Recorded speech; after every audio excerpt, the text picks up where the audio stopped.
Conciencia 11. Así que quiero dar la bienvenida a la maestra Lorena. Un verdadero placer estar con ustedes. Un verdadero placer. A ver qué pasa aquí. Aquí estamos. Un verdadero placer, Gina, estar con ustedes. Muchísimas gracias por esta gentil invitación. De verdad es un compromiso mayúsculo y una alegría enorme poder compartir con ustedes, con los maestros, pues estas reflexiones que tenemos preparadas. Lorena, muchísimas gracias. Y pues te dejo el micrófono. Todo tuyo, toda tuya la audiencia. Mil gracias por estar con nosotros. Al contrario, un placer. Vamos a compartir pantalla. Vamos a compartir pantalla para llevarles estas reflexiones que tenemos preparadas. Platíquenme, por favor, espero que se esté viendo correctamente. Y quiero empezar por platicarles un cuento que nos haga reflexionar.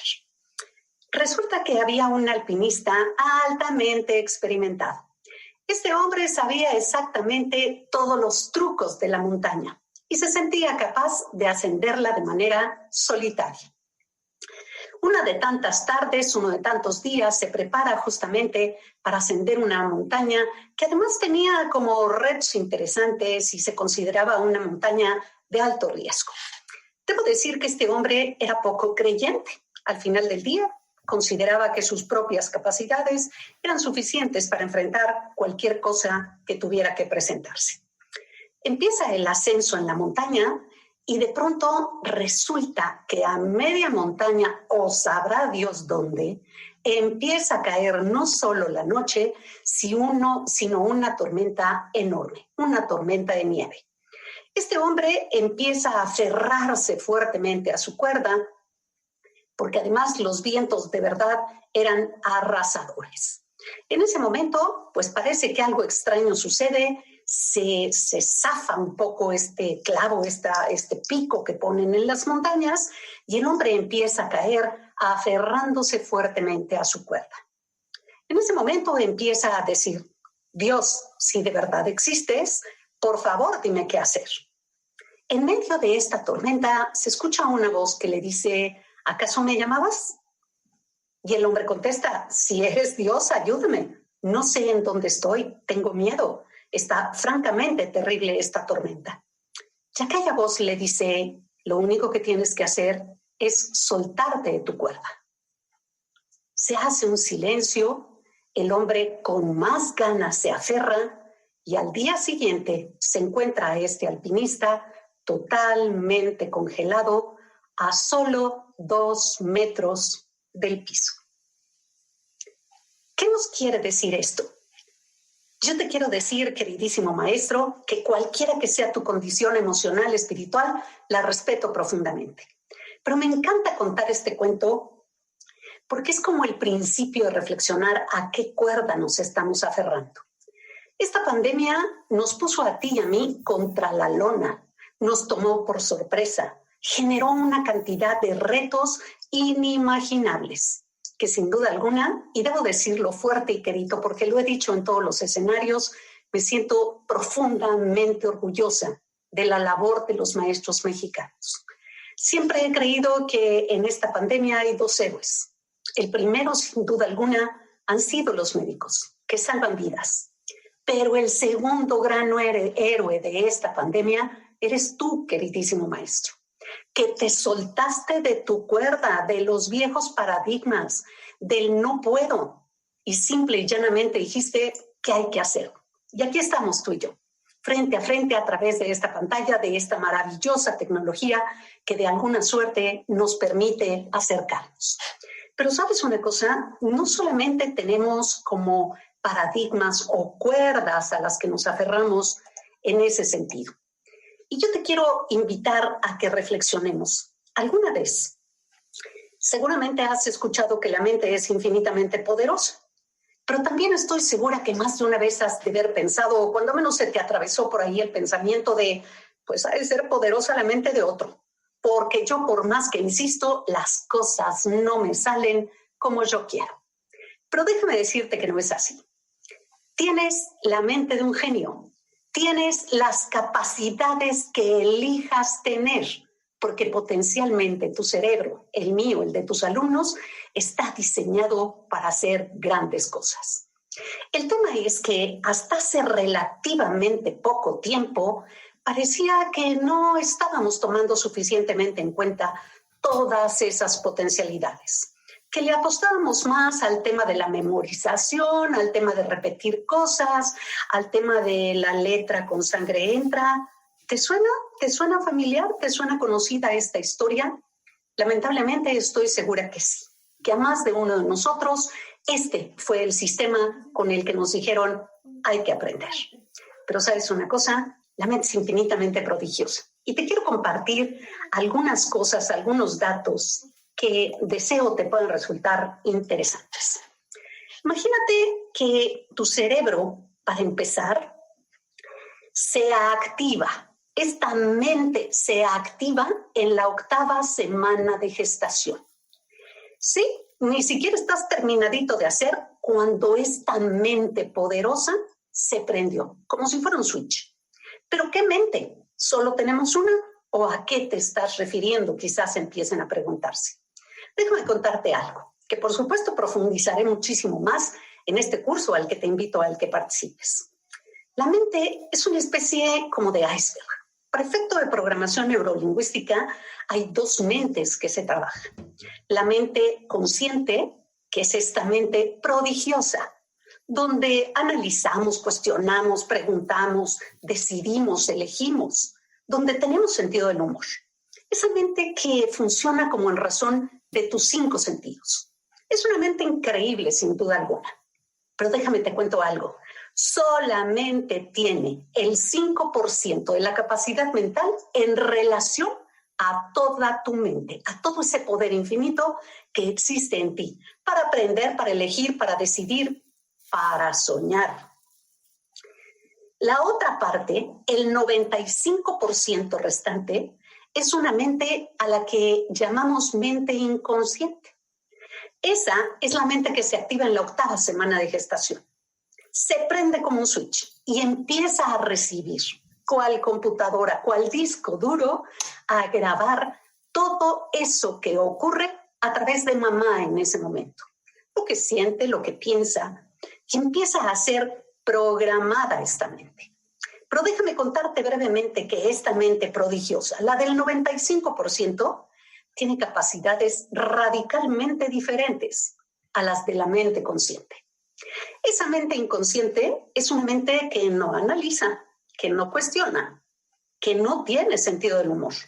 Es una mente que recibe la información de manera literal y la envía a tu mente consciente y a todo tu contexto para efecto de empezar a hacer realidad eso que grabaste. Y entonces te cuento así a grandes rasgos. ¿Qué pasa cuando parte de las grandes cuerdas, parte de las grandes programaciones son no puedo, está muy difícil, tú no naciste para esto? ¿Cómo crees? Las matemáticas son complicadísimas. A ver, aquí no hay apapachos, aquí la letra con sangre entra. Todo eso, tu mente inconsciente no lo analiza, pero lo reproduce. Y va a buscar en ese infinito poder cómo hacer que sea real. Hacer que tu entorno. Bueno, pero es que yo he dicho muchas cosas que quiero y no las acabo de ver. Pues no, porque resulta que no es solamente un decreto recitado como, no sé, como memorizado. Yo puedo, yo puedo, yo puedo. Pues sí, pudiera ser que algo ayude, pero no es así. Por eso, lo importantísimo de entender, aprender, conocer de verdad de fondo cómo funciona esta máquina prodigiosa. ¿Qué realmente hace? ¿Qué necesitamos hacer para que juegue a nuestro favor? ¿Cómo hacer que esa máquina maravillosa, llamada cerebro, llamada mente inconsciente, mente consciente, se sumen en el aprendizaje? Lo conviertan en algo extraordinariamente divertido, fácil, ágil. Porque ¿sabes una cosa? De repente, entre tanta información que tenemos, Hay autores que plantean que en nuestro cerebro hay 160,000 pensamientos diarios. Hay quien habla de 50,000. Hay otros que dicen que son 60. Mira, no me preguntes cómo los contaron porque no sé. Pero lo que sí te digo es que 160,000, 50,000 o 90,000 es una locura de pensamientos que están ahí procesándose. Te des cuenta o no, para ti y para mí, todos los días.